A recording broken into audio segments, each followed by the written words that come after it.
नमस्कार मित्रों, मैं रिंकेश आपका ग्रेड प्लस एजुकेशनल प्लेटफॉर्म पर स्वागत करता हूं। जैसा कि आप देख रहे हैं कि हमारा प्लेटफॉर्म एक फाउंडेशन बैच लेकर आया हुआ है और ये फाउंडेशन बैच जो है खासकर जीएस का है। नाम है इसका फाउंडेशन बैच 3.0। ये पूरा जीएस का बैच है और जीएस के बैच में अगर हम आप देखें तो इस पूरे जो आपका ये बैच है ये बेसिकली जीएस ओरिएंटेड है, लेकिन इस जीएस ओरिएंटेड में भी दो चीजें हैं। ये इसका अगर हम आपको बताएं कि जो अपर कैफ है, ये जो जीएस का पूरा बैच होगा, इसका अपर कैफ ये है कि ये कवर करेगा यूपी पीसीएस और यूपी आरओ। ये इसका अपर कैप है, मतलब कि ये टारगेटेड बैच ये रहेगा कि इसमें हम आप यूपी पीसीएस और यूपी आरओ को कवर करेंगे। ये हम आपको बता रहे हैं, ये आपका अपर कैप है। इसमें मतलब ये है कि ये इसको कवर करेगा और ये पूरा का पूरा इससे नीचे के जितने एग्जाम्स होंगे उसमें अपने आप ये पूरा का पूरा जो इसमें हम आप पढ़ेंगे वो अदर एग्जाम को कवर कर लेगा। ये हमने अपर कैप बताया है, मतलब सबसे ज्यादा हम यहां तक पढ़ेंगे यूपी पीसीएस और यूपी आरओ को कवर करेंगे और उसी के साथ आप देखिए ये यूपी ट्रिपल एससी को कवर करेगा। भाई जाहिर सी बात है, अगर हम आप इसको कवर कर रहे हैं, इसके टारगेट पे हम अगर पढ़ रहे हैं तो आपका यूपी ट्रिपल एससी, स्टेट के जितने भी आपके ट्रिपल एससी हैं और वनडे एग्जाम तो ये अपने आप कवर कर लेगा। इतना ज्यादा कंटेंट हम आप इसमें जो है वो कंप्रीहेंसिवली पढ़ेंगे। अब जरा ध्यान दिया जाए, इसका हमारा ये जो बैच है इसमें होगा क्या। इसमें दो चीजें, हमने कहा कि हम टारगेट इसको करेंगे। अब जब हम टारगेट इसको करेंगे तो इसमें जितने भी मैटर होंगे जो हम आप पढ़ेंगे वो सारे के सारे कंप्रीहेंसिव होंगे। वो एनसीईआरटी बेस्ड, जो एनसीईआरटी का कंटेंट होगा वो आपको मिलेगा। ऑथेंटिक जो बुक्स होती हैं, जितनी ऑथेंटिक बुक्स हैं वो ऑथेंटिक बुक्स के भी जो है मैटर मिलेंगे। प्रीवियस ईयर जो क्वेश्चंस पेपर आए हुए हैं उन क्वेश्चंस पेपर के सारे टॉपिक को इसमें हम आप कवर करेंगे। अब इसका खासियत या इसका जो है सिग्निफिकेंट ये है हमारे इस बैच का, जो कि आपका पूरी फुल्ली ये ओरिएंटेड होगा यूपी पीसीएस और यूपी आरओ के लिए। इसमें हम आप कंप्रीहेंसिव चीजों को कवर करेंगे और जिस दिन आपका टॉपिक बाइंड अप होगा, मान लिया आप कोई टॉपिक पढ़ रहे हैं, सपोज दैट हम आप हिस्ट्री पढ़ रहे हैं और हिस्ट्री का एक टॉपिक मान लिया एंशिएंट इंडिया, एंशिएंट हिस्ट्री का इंडस वैली सिविलाइजेशन हम आप बहुत डिटेल में पढ़ लेते हैं।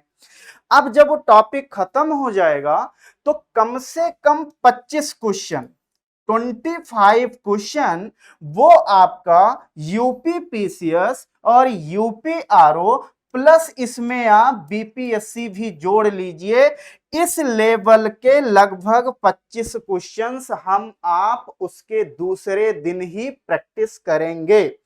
इसमें क्वेश्चन का जो नेचर होगा, क्वेश्चन कुछ फैक्चुअल क्वेश्चन होंगे, मतलब डायरेक्ट क्वेश्चन होते हैं। जैसे पूछ लिया जो है डायरेक्टली, मान लिया ज्योग्राफी का क्वेश्चन है तो डायरेक्ट पूछ लिया कि अगर रेनफॉल होनी है, रेनफॉल होती है तो उसके लिए जो है इंपॉर्टेंट जो है वो कंटेंट क्या होता है, किसके कारण जो है रेनफॉल होती है, डायरेक्ट क्वेश्चन।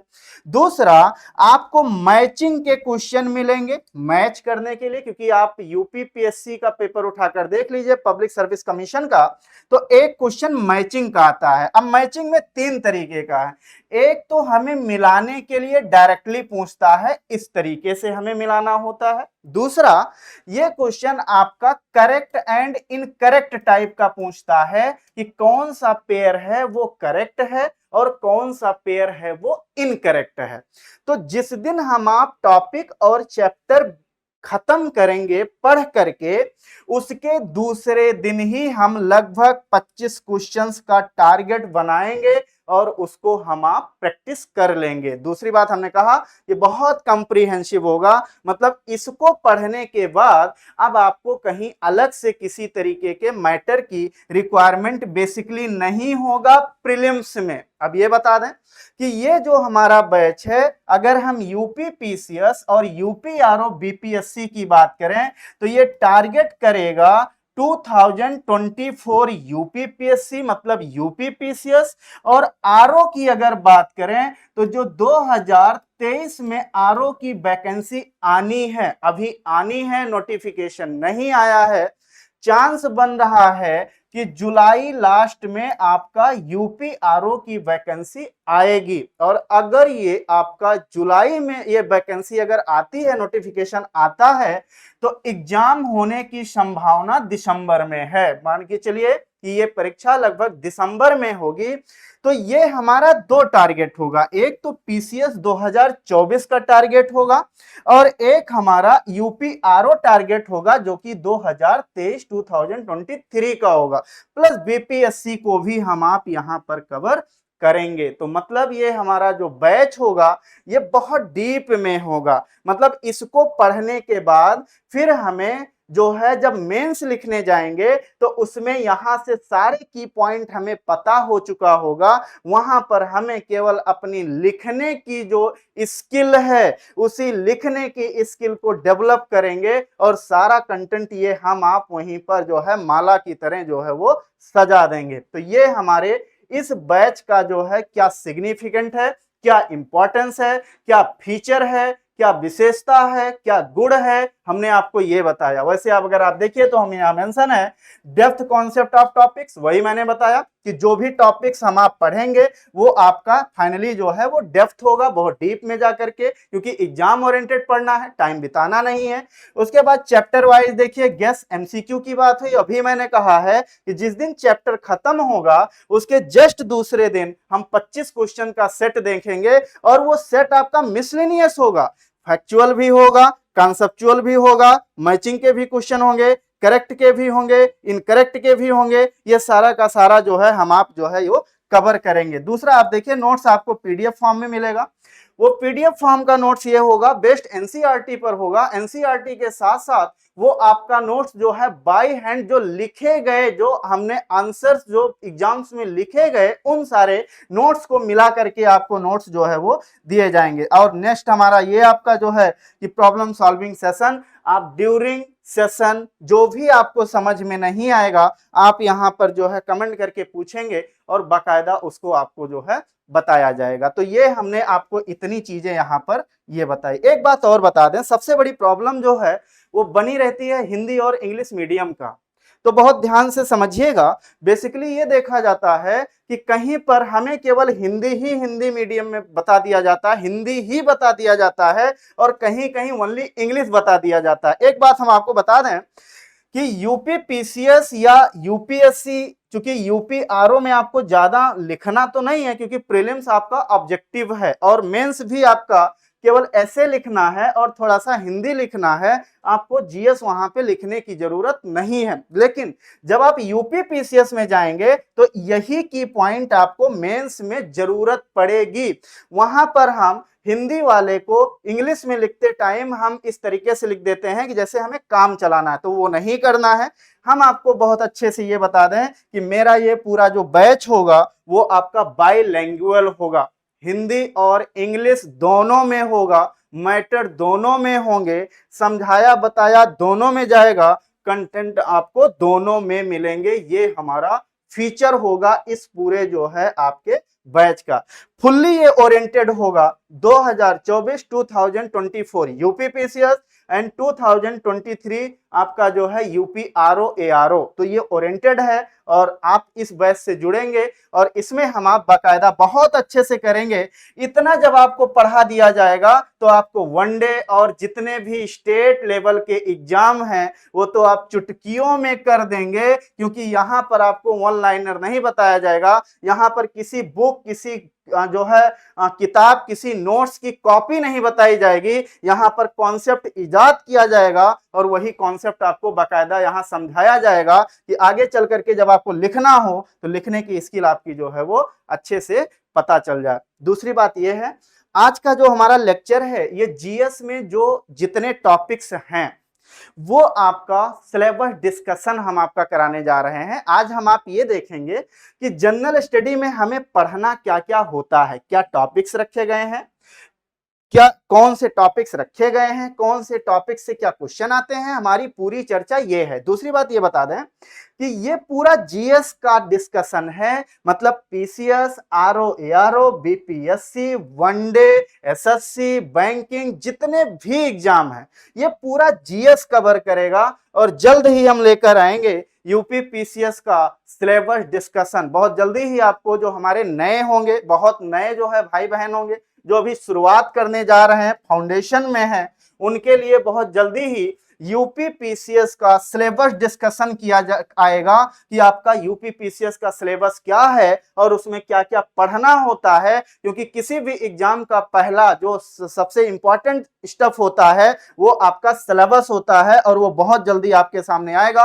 एक एक वर्ड की मीनिंग बता करके पूरा सिलेबस जो है वो हम आपको समझाएंगे। दूसरा, यूपी आरओ एआरओ का भी सिलेबस बहुत जल्दी किसी एक सेशन में आपके लिए लेकर आया जाएगा। जो हमारे आरओ एआरओ जो है बनने की चाह रखने वाले मित्र हैं वो ध्यान से सुनेंगे कि बहुत जल्दी ही आरओ एआरओ का सिलेबस डिस्कशन आएगा, ये ध्यान में रखना है। तो आज का जो आपका सेशन है वो आपका कंबाइंड जीएस है, कंप्रीहेंसिव जीएस है। आप केवल इतना जानेंगे कि जीएस में क्या क्या पढ़ना है और उसके बाद फिर सिलेबस के अकॉर्डिंग उसी को हम आप जो है कवर कर लेंगे।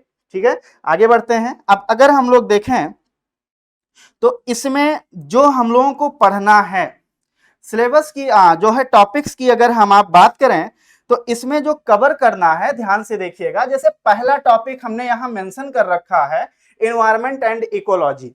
अब एनवायरमेंट एंड इकोलॉजी, चूंकि टारगेट हमने बताया कि टारगेट हमारा रहेगा यूपीपीएससी का, मतलब यूपीपीसीएस का, और यूपीआरओ का टारगेट रहेगा।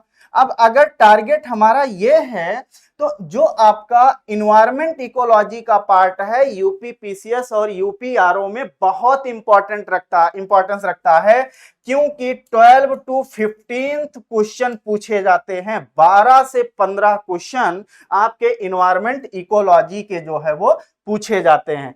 पहले क्या होता था कि इन्वायरमेंट और इकोलॉजी को ज्योग्राफी का ही एक पार्ट मान करके उसी में जो है शामिल कर दिया जाता था, अलग से हमें पढ़ने की जरूरत नहीं होती थी।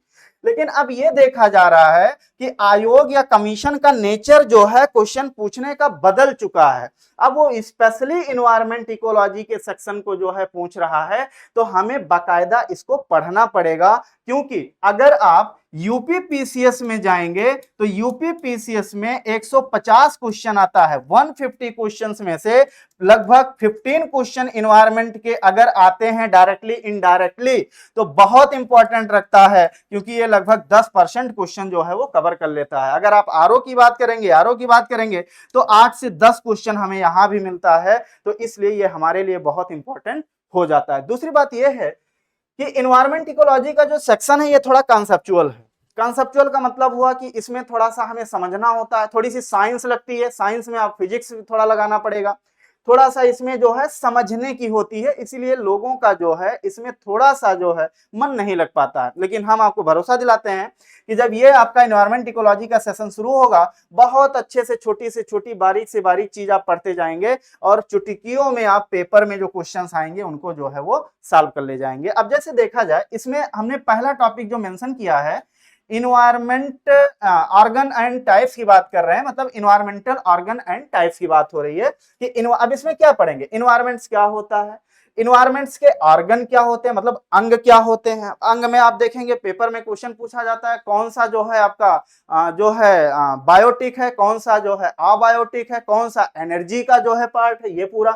और उसके बाद हम आप इन्वायरमेंट के टाइप पढ़ते हैं कि इन्वायरमेंट्स कितने प्रकार के होते हैं। फिजिकल इन्वायरमेंट्स क्या होता है, ठीक है, आपका ऑर्गेनिक इन्वायरमेंट्स जो है या बायोटिक इन्वायरमेंट्स क्या होता है, आपका कल्चरल इन्वायरमेंट्स क्या होता है, ये पूरा का पूरा हम आप जो है वो कवर करेंगे। उसके बाद आपका आता है जिसे हम आप कहते हैं इकोलॉजी। ये आपका जो है ये इकोलॉजी है। अब इसमें अगर इकोलॉजी की हम बात करें तो सबसे पहले हम आप डेफिनेशन ही देखेंगे कि इकोलॉजी होता क्या है।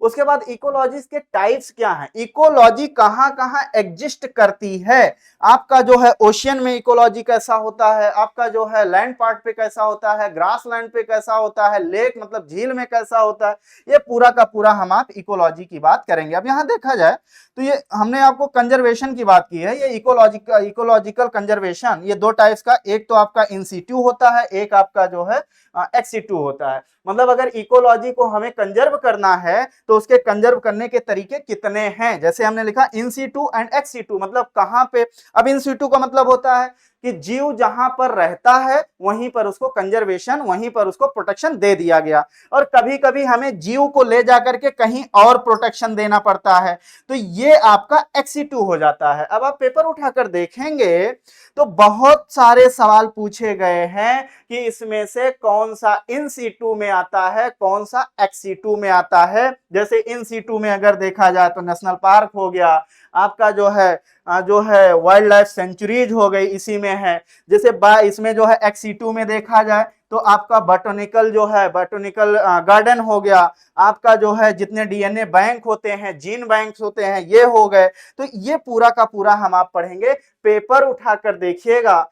जहां तक मुझे याद है कि यूपी पीसीएस में 2018 में डायरेक्ट यही क्वेश्चन पूछा गया था कि इसमें से कौन सा एक्स-2 या इन-2 में शामिल किया जाता है। तो इंपॉर्टेंट है, सारे के सारे कंटेंट आपको यहां पे हम आपको प्रोवाइड करेंगे। आगे बढ़ते हैं। अब अगर हम लोग देखें तो जब आगे जाएंगे तो यहां पर ध्यान दीजिएगा, नेक्स्ट टॉपिक जो हम आप कवर करेंगे वो है biodiversity and conservation of biodiversity. यहां पर केवल इतना लिख दिया गया है। अब बायोडायवर्सिटी क्या होती है, बायोडायवर्सिटी कहीं कम है, कहीं ज्यादा है, इसका कारण क्या है, बायोडायवर्सिटी कितने टाइप्स की होती हैं, जैसे पेपर में आता alpha beta and gamma. Alpha biodiversity क्या है, बीटा डायवर्सिटी क्या है, गामा बायोडायवर्सिटी क्या है, ये हम आप पढ़ेंगे। उसके बाद बायोडायवर्सिटी पर इंपैक्ट या इफेक्ट डालने वाले जो है आपके जो है फैक्टर कौन कौन से हैं, मतलब कहां पे बायोडायवर्सिटी अगर कहीं ज्यादा है तो क्यों ज्यादा है, कहीं कम है तो क्यों कम है। तो इस तरीके से हम आप पूरा का पूरा बायोडायवर्सिटी का अध्ययन जो है वो करेंगे। दूसरा सेगमेंट इसका यही है कि डायवर्सिटी को कंजर्व करना, तो कंजर्वेशन कैसे किया जाएगा, किस तरीके से बायोडायवर्सिटी को कंजर्वेशन किया जाता है, इसमें नेशनल पार्क से जो है ये सब हम लोग जो है वो कवर करेंगे। नेक्स्ट टॉपिक है आपका इन्वायरमेंटल एक्ट्स एंड ऑर्गेनाइजेशंस। अब नेक्स्ट टॉपिक आपका यह है कि पर्यावरण से संबंधित अधिनियम। भाई इन्वायरमेंट अगर है तो मनुष्य की जो है एक बहुत जो है आप कह सकते हैं कि बिहेवियर है कि आज का मनुष्य बिना एक्ट बिना कानून के जो है वो चल ही नहीं पाता।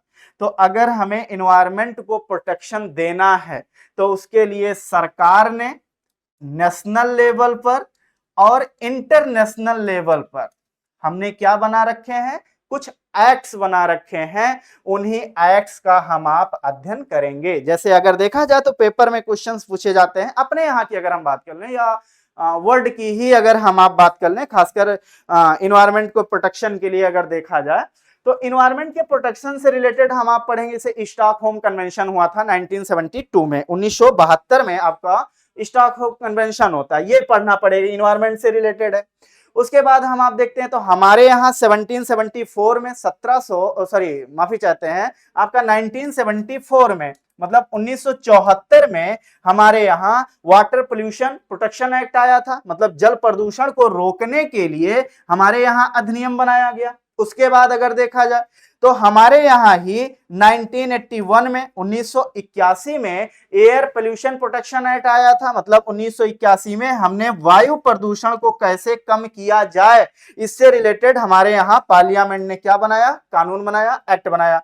उसी में अगर हम आप आगे बढ़ते हैं तो 1986 में 1986 में हमारे यहाँ आया जो है फिर से इन्वायरमेंट को और इन्वायरमेंट को प्रोटेक्शन देने के लिए हमने जो है एक्ट बनाए। अब यहाँ पर ध्यान दीजिएगा, तो जितने जो है आपके एक्ट हैं वो सारे के सारे हमें और आपको पढ़ना पड़ेगा। पेपर में बहुत पूछा जाता है, खासकर पीसीएस और आरओ एआरओ जैसे एग्जाम में बहुत सारे क्वेश्चन यहां से आते हैं। दूसरा है आपका ऑर्गेनाइजेशन।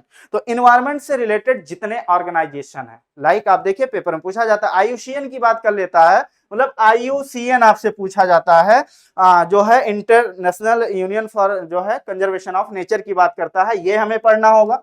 उसके बाद हम आप आगे बढ़ते हैं तो 1961 में जो है आपका जो है WWF जो है बन जाता है, वर्ल्ड लाइफ जो है फंड ऑफ नेचर का निर्माण किया जाता है। उसके बाद आप आ जाइए तो आपका जो है यूएनईपी बन जाता है, यूनाइटेड नेशन जो है इन्वायरमेंटल प्रोग्राम आ जाता है। तो इस तरीके से आप आगे बढ़ते हैं तो यूएनएफसीसी आता है, जो कि हम आप देखते हैं हर साल जो है आपका ये जलवायु सम्मेलन होता है, जैसे इस बार मिस्र में हुआ था, हम आप जान रहे हैं।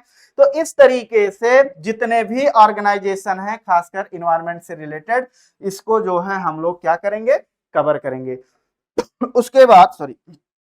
उसके बाद आपका इन्वायरमेंटल कन्वेंशन होगा। जितने भी वर्ल्ड में इन्वायरमेंट से रिलेटेड कन्वेंशन हुए हैं वो सारे के सारे कन्वेंशन हम आप पढ़ेंगे, क्योंकि एग्जाम में आयोग का, कमीशन का ये बहुत ऑप्टिमम मतलब बहुत इंपॉर्टेंट टॉपिक्स रखा गया है।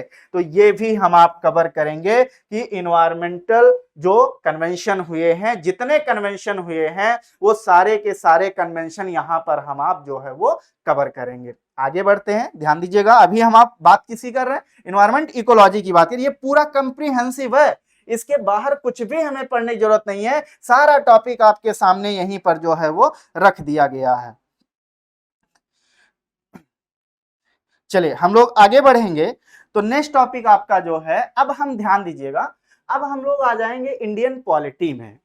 और आप के लिए ये इंफॉर्मेशन है कि इस जीएस का ये जो बैच है ये सबसे पहले शुरू भी होगा इंडियन पॉलिटी से।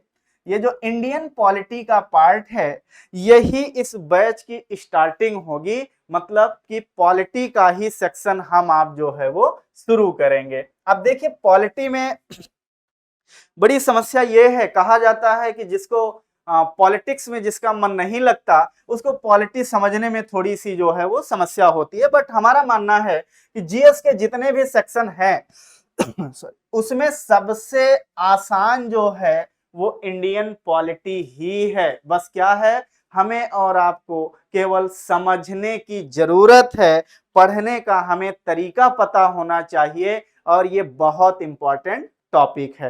भाई जिस जो है इन्वायरमेंट में हम आप काम करने जा रहे हैं, अगर आप कहीं आप सेलेक्ट होते हैं और सेलेक्ट होके आप जिस पोस्ट पर आप जाएंगे तो जाहिर सी बात है आप पॉलिटिकल सिस्टम से बाहर तो नहीं जाएंगे। अगर आपका सिलेक्शन एसडीएम के पोस्ट पर होता है, आप एसडीएम होते हैं, या आपका सिलेक्शन आरओ के पोस्ट पर होता है, तो एसडीएम आपका जो होगा वो जहां पर काम करेगा वो वहां के पॉलिटिकल सिस्टम के अंदर ही रहकर काम करेगा। क्योंकि ये जो आपका पॉलिटिकल सिस्टम होगा भाई आपका पूरा जो है, चूंकि ये एसडीएम जो होता है, आगे हम आप चर्चा करेंगे कि जितने भी एडमिनिस्ट्रेटिव पार्ट है, एडमिनिस्ट्रेटिव पार्ट जो है ये होता है आपका एग्जीक्यूटिव का ही पार्ट होता है, कार्यपालिका का पार्ट होता है, मतलब सरकार ये भी होता है। बस अंतर ये है कि जो सरकार हम आप बनाते हैं वो 5 साल बाद हम बदलने की क्षमता रखते हैं, 5 साल बाद हम उसको बदल सकते हैं। लेकिन ये जो सरकार, मतलब जब आप एसडीएम बन के जाएंगे तो आपको बदलने की क्षमता किसी में नहीं होगी। मतलब आप 5 साल नहीं, आप 60 साल, 62 साल, 65 साल तक उस सरकार के हिस्सा बने रहेंगे।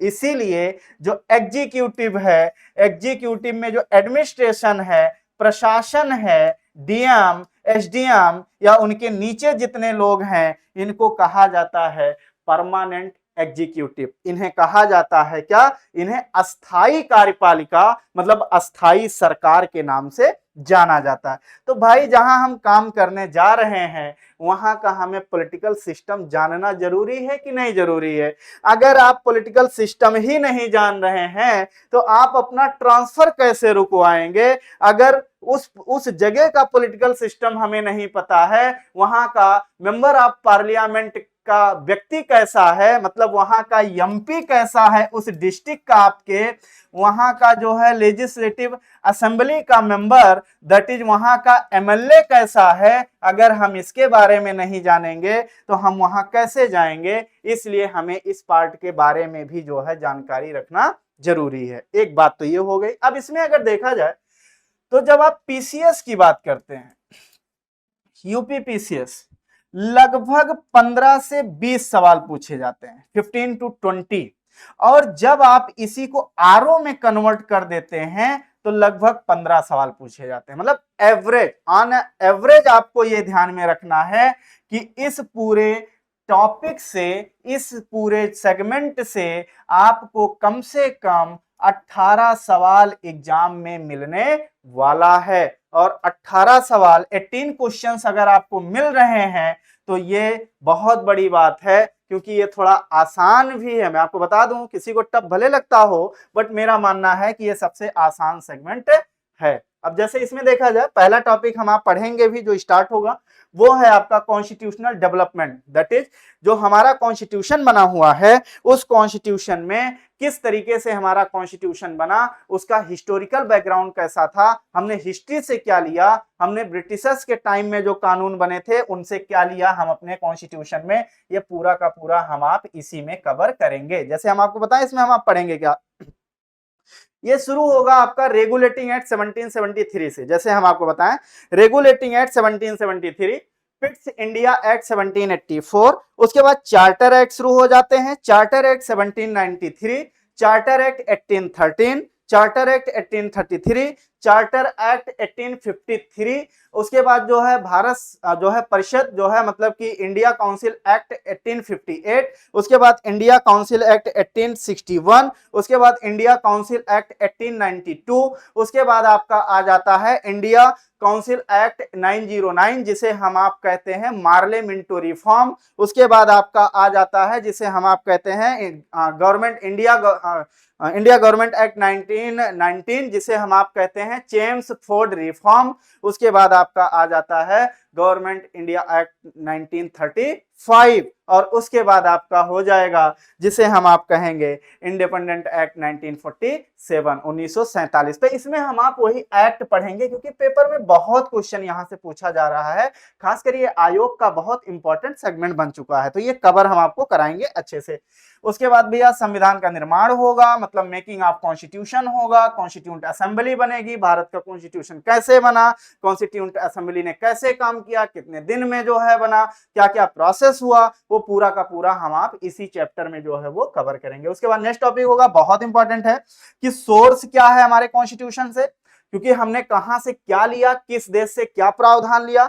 उसके बाद हम आप फीचर्स की बात करेंगे कि हमारे संविधान का जो है विशेषता क्या है, फीचर क्या है। उसके बाद हम आप बात करेंगे प्रेम्बल। अरे प्रेम्बल तो बहुत इंपॉर्टेंट है क्योंकि प्रेम्बल से क्वेश्चन बहुत सारे पूछे जाते हैं, इसीलिए हमने प्रेम्बल को अलग से ही पढ़ाने का विचार बनाया है, क्योंकि एक भी क्वेश्चन आए तो गलत ना होने पाए। उसके बाद शेड्यूल की बात होगी, इंपॉर्टेंट जो शेड्यूल है, जैसे अगर देखा जाए तो हम लोग जानते हैं कि शेड्यूल नंबर 1 में बात की गई है टेरिटरी की, मतलब स्टेट एंड टेरिटरी की बात की गई है। शेड्यूल नंबर 2 में हमारे जितने कॉन्स्टिट्यूशनल पोस्ट पर बैठे हुए लोग हैं उनकी सैलरी की बात की गई है। शेड्यूल नंबर 3 में हमारे जितने कॉन्स्टिट्यूशनल पोस्ट पर बैठे हुए लोग हैं उनके ओथ की बात की गई है। Exception president of India, vice president of India and governor, इन 3 को छोड़ करके हमारे जितने भी संवैधानिक पद पर बैठे व्यक्ति हैं,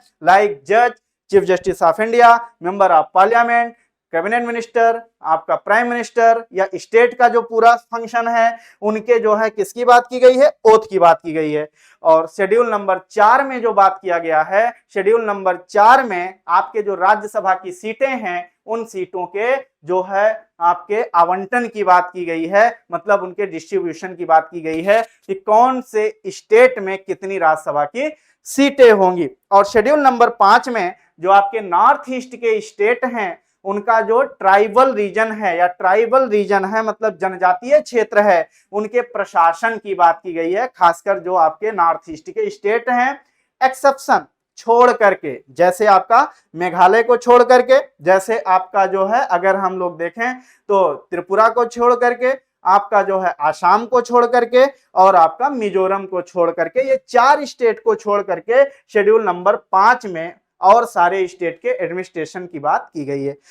शेड्यूल नंबर 6 में जो बात की गई है, जो अभी हमने 4 स्टेट बोले थे कि इनको छोड़ दिया जाए, इन 4 स्टेट्स के जो है एडमिनिस्ट्रेशन की बात की गई है। उसके बाद शेड्यूल नंबर 7 में जब आप आते हैं तो शेड्यूल नंबर 7 में आपका लगभग सेंटर स्टेट रिलेशन को जो है अच्छे से जो है बाकायदा जो है पावर को सेपरेट किया गया है। जैसे उसमें आपको 3 लिस्ट दी गई हैं, यूनियन लिस्ट, आपका जो है concurrent list and state list की बात की गई है कि कौन सा सब्जेक्ट यूनियन लिस्ट में होगा, कौन सा आपका स्टेट लिस्ट में होगा और कौन सा आपका कंकरेंट लिस्ट में होगा, ये आपका शेड्यूल नंबर 7 में है। जब आप शेड्यूल नंबर 8 में आते हैं तो शेड्यूल नंबर 8 में जो बात की गई है वो बात की गई है ऑफिशियल लैंग्वेज की। जो हमारे कॉन्स्टिट्यूशन में कुछ ऑफिशियल लैंग्वेज हैं, ओरिजिनल मतलब मूल रूप से जो है उनकी संख्या 14 थी और वर्तमान में उनकी संख्या 22 है, उन लैंग्वेज की बात की गई है शेड्यूल नंबर जो है आपके 8 में। शेड्यूल नंबर 9 जो कि बाद में जोड़ा गया था, फर्स्ट कॉन्स्टिट्यूशनल अमेंडमेंट 1951 द्वारा उसमें जोड़ा गया था, उसमें मिसलेनियस सब्जेक्ट रखे गए हैं और उसी में अगर हम कुछ नाम लें तो सबसे इंपॉर्टेंट उसका पार्ट है जो कि लैंड रिफॉर्म से रिलेटेड था, ये आपका 9th नंबर का शेड्यूल था। और आपका 10th शेड्यूल जो है वो 1985 में 1985 में राजीव गांधी सरकार ने कॉन्स्टिट्यूशन में अमेंड किया था, 52nd अमेंडमेंट 1985, और शेड्यूल नंबर 10 जोड़ करके लेकर आए थे एंटी डिफेक्शन लॉ, जिसे कहा जाता है दल बदल विरोधी कानून, मतलब दल बदल को रोकने के लिए लाया गया था। शेड्यूल नंबर 11 जो है वो पंचायत से रिलेटेड है, जिसे 73rd अमेंडमेंट 1973 द्वारा जो है आपका देखा जाए 73rd अमेंडमेंट 1992 द्वारा उसको जोड़ा गया था। और उसके बाद आपका शेड्यूल नंबर जो है 12 में वो 74th अमेंडमेंट 1992 द्वारा उसको भी जोड़ा गया था, जो कि आपका म्युनिसिपल कॉर्पोरेशन है, मतलब जो म्युनिसिपल से रिलेटेड है वो है। और शेड्यूल नंबर 11 आपका पंचायत है, जो कि हमने बताया। तो ये हम आप पूरा पढ़ेंगे, जो कि इंपॉर्टेंट है, एक क्वेश्चन कम से कम यहां से पूछा जाता है। आगे बढ़ते हैं। अब जब हम लोग आगे बढ़ेंगे तो नेक्स्ट टॉपिक जो आपका आएगा वो होगा संघ, यहाँ पे आप देखिए तो चैप्टर नंबर 1 शुरू होगा, संघ एवं राज्य थे, नागरिकता की बात की जाएगी। ये आपका चैप्टर नंबर 1 है। इसमें भारत में राज्य कैसे बनते हैं, भारत के राज्य बनने का इतिहास क्या था, आजादी के बाद हमारे यहाँ राज्य कैसे बने, उनका जो है बनने का क्रम क्या था, ये पूरा का पूरा स्टेट बनाने का जो है किसको पावर है, ये पूरा का पूरा हम आप इसी में कवर करेंगे। उसके बाद जब आप आगे आएंगे तो नेक्स्ट है सिटीजनशिप। सिटीजनशिप हम आप पढ़ेंगे कि भारत में सिटीजनशिप कैसे लिया जाता है, उसके क्या क्या तरीके हैं और हमारे यहाँ कितने टाइप्स में कितनी बार जो है सिटीजनशिप एक्ट में जो है वो बदलाव किया गया, जो कि रजिस्ट्रेशन से जो है सिटीजनशिप देने की बात करता है। उसके बाद भी आप फंडामेंटल राइट, बहुत इंपॉर्टेंट है। इसी साल 2023 के यूपी पीसीएस प्रीलिम्स में डायरेक्ट क्वेश्चन पूछा गया था फंडामेंटल राइट से कि आर्टिकल 20 में क्या नहीं है। दैट इज, हमें नहीं कह रहे हैं कि आपसे डायरेक्ट एक क्वेश्चन पूछा जाएगा, हम आपसे ये कह रहे हैं ये इंपॉर्टेंट इतना है कि कोई ऐसा वर्ष नहीं है जिस साल यहां से क्वेश्चन ना पूछा जाए। उसके बाद डीपीएसपी बहुत इंपॉर्टेंट है, ये हमें पढ़ना है, that is directive principle for state policy. Directive principle for state policy से 2023 में बड़ा अच्छा सवाल पूछा गया, क्वेश्चन डायरेक्ट वहां से पूछ लिया गया था कि ऐसा कौन सा आर्टिकल, मतलब डीपीएसपी में कौन सा जो है प्रोविजन है जो आपका फंडामेंटल ड्यूटीज में भी आता है और डीपीएसपी में भी आता है। तो ये हमें 3 टॉपिक कवर करने हैं, फंडामेंटल राइट, डीपीएसपी, मौलिक अधिकार और मौलिक कर्तव्य हम लोग पूरा कवर करेंगे। आगे बढ़ते हैं तो नेक्स्ट है आपका यूनियन, चैप्टर नंबर 5 हो जाता है, ये यूनियन है जिसमें आपको president, vice president, council of minister, prime minister, आपका लेजिस्लेटिव असेंबली दैट इज आपको इसमें पार्लियामेंट, इसका मतलब हुआ पार्लियामेंट दैट इज विधायिका को, पूरा संसद को हमें पढ़ना है। उसके बाद attorney general of India and supreme court, ये पूरा का पूरा हम आप बाकायदा जो है आर्टिकल, एक एक आर्टिकल का अध्ययन करेंगे और किस आर्टिकल में क्या प्रावधान किया गया है पूरा का पूरा हम आप जो है वो कवर करेंगे। आगे बढ़ते हैं, जब हम लोग नेक्स्ट टॉपिक आएंगे और नेक्स्ट टॉपिक में आप देखेंगे तो नेक्स्ट टॉपिक जो है वो स्टेट है, चैप्टर नंबर 6 है, स्टेट की बात करेंगे।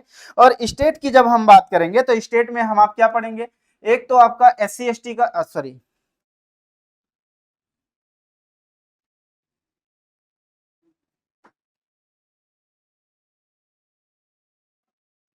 अच्छा, इसमें अगर हम लोग देखें तो ये आपका SC ST का रीजन आएगा। उसके बाद आपका जो है नॉन कॉन्स्टिट्यूशनल जो है आपका जो है बॉडीज आएंगी। नॉन कॉन्स्टिट्यूशनल बॉडीज का मतलब क्या हुआ, इसी में हम आप ह्यूमन राइट्स कमीशन की बात करेंगे, इसी में हम आप जो है वुमेन कमीशन की बात करेंगे। तो ये पूरा इसी में जितने हमारे यहाँ इन्वेस्टिगेशन से रिलेटेड बॉडीज हैं, इंस्टीट्यूशन है, लाइक इसी में हम आप जो है CBI की बात करेंगे, इसी में हम आप जो है NIA की बात करेंगे, इसी में हम आप PMLA की बात करेंगे, जो कि आज की डेट में हम आप देख रहे हैं कि हर जगह हमें PMLA का नाम जो है सुनाई पड़ रहा है। तो ये पूरा का पूरा हम आप कवर करेंगे। उसके बाद नेक्स्ट टॉपिक आपका होगा जो कि ऑफिशियल लैंग्वेज होगी, इसको हम आप थोड़ा सा कवर करेंगे जो कि इंपॉर्टेंट है। उसके बाद आपका ऑर्डर ऑफ प्रेफरेंस दे दिया गया है, कभी कभी क्वेश्चन पूछ लेता है, पेपर उठाकर देखिएगा, खासकर ये वनडे एग्जाम में बहुत पूछा जाता है कि कौन से व्यक्ति का, जितने कॉन्स्टिट्यूशनल पोस्ट पर बैठे हैं, कौन से व्यक्ति का क्या क्रम है, मतलब कौन किसके बाद आता है, कौन किसके बाद आता है, तो ये कवर किया जाएगा। उसके बाद आपका होगा मिसलिनियस, मतलब मिसलिनियस में इधर से जो कुछ है उसको हम मिक्स करके कवर करेंगे, जो कि यहां से हमें ढेर सारे क्वेश्चन जो है वो मिलेंगे। आगे बढ़ते हैं। हाँ, अब ये टॉपिक आपका जो कि अभी जल्दी में जो है ये छूटा हुआ था, इसको हम फिर से आपको बताते हैं, ध्यान दीजिएगा। स्टेट की हम बात करने जा रहे थे और स्टेट की जब हम बात करने जा रहे थे तो इसमें देखिए जो है, जब स्टेट की हम लोग बात करेंगे तो इसमें अगर हम लोग देखें तो स्टेट में अगर देखा जाए तो governor, chief minister and council of minister, state की बात हो रही है।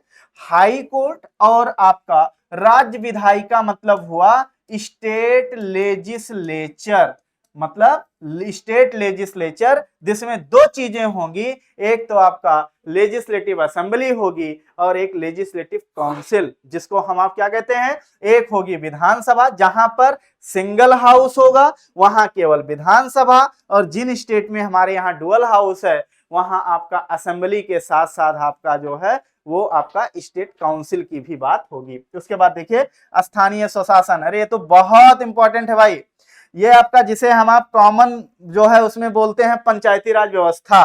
तो इसमें हम आप क्या पढ़ेंगे, लोकल सेल्फ गवर्नमेंट की बात होगी, मतलब पंचायती राज व्यवस्था पूरा कवर किया जाएगा। उसके बाद सेंटर स्टेट रिलेशन होगा, बहुत इंपॉर्टेंट है, सेंटर स्टेट रिलेशन हम लोग जो है डीप में पढ़ेंगे, जो कि आर्टिकल 245 से लेकर के 293 तक है, मतलब 245 से 293 तक हम लोग पूरा कवर करेंगे।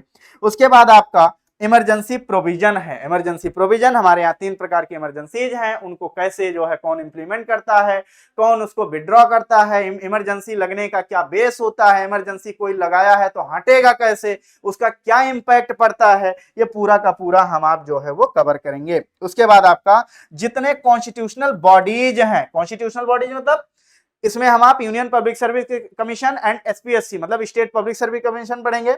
इसमें हम आप पढ़ेंगे CAG का जो है हम आप जो है अध्ययन करेंगे। तो ये जितने आपके संवैधानिक दैट इज जितने कॉन्स्टिट्यूशनल बॉडीज होंगी उनका जो है पूरा का पूरा हम आप जो है वो कवर करेंगे।